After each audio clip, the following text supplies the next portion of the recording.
Welcome everyone to Cybercrime episode 100.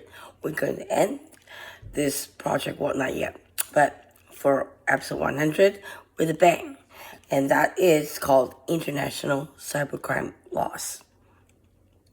All right. So, international cybercrime refers to illegal internet-mediated activities that often takes place in global electronic networks. Cybercrime is international or transnational. There are no cyber borders between countries.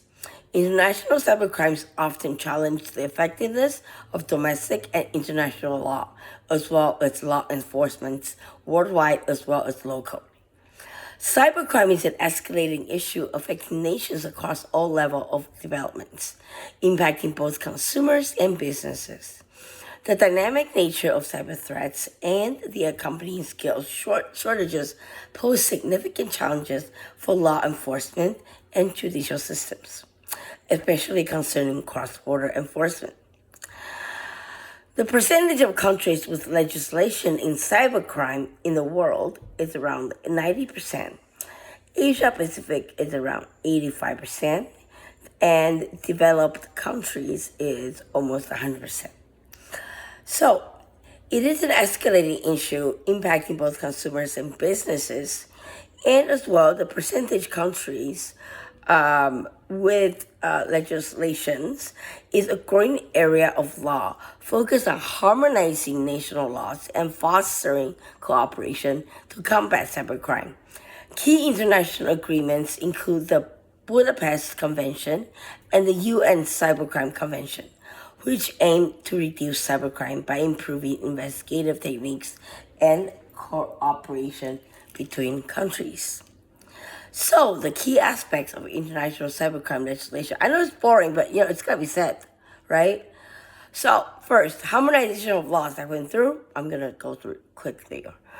International cooperation, obviously, it's done by treaties, promotes cooperation between law enforcement agencies in different countries, including information sharing, mutual legal assistance, and extradition of cyber criminals. That's one very important one because they just go around everywhere. And that's like my people that cyber attacking me are in New York, Australia, one in India, one or two in India, and like several in Hong Kong.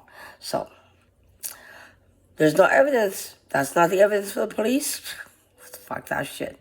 So, specific offenses. International agreement often defines specific cybercrime offenses, such as unauthorized access to computer systems, data interference, cyber attacks, and data interception.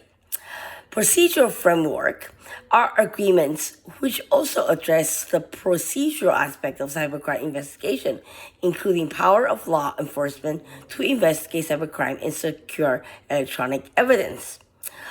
Talk about global treaties before, and the first comprehensive global treaty on the issue is the UN Convention on Cybercrime, addressing prevention, investigation, and prosecution of cybercrimes.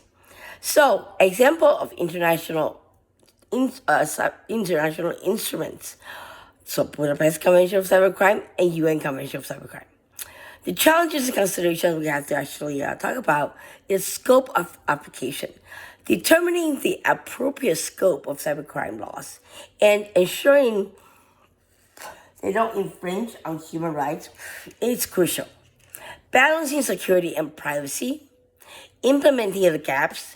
While many countries have cybercrime laws, significant gaps remain in their implementation and especially enforcement, especially regarding international cooperation. Evolving technology. Cybercrime is constantly evolving. There is always going to be hackers. Doesn't matter how secure your system is. As a project manager, we come up with defensive plans, prevention plans, contingency plans and all that. But you know what? When the data is stolen and sold on the black market like mine, it's done. It's over, right? It's over. Doesn't matter if you get your data back or get a decryption key for ransomware attacks. Your data is out there. So that's what I was going to say through social engineering. And that's the last point. So take care. And that's one we end at episode 100. We look forward to more. If you have any questions you want me to research on, any topics you want me to research on, give me a shout. Post it on YouTube, and please comment. And thank you very much.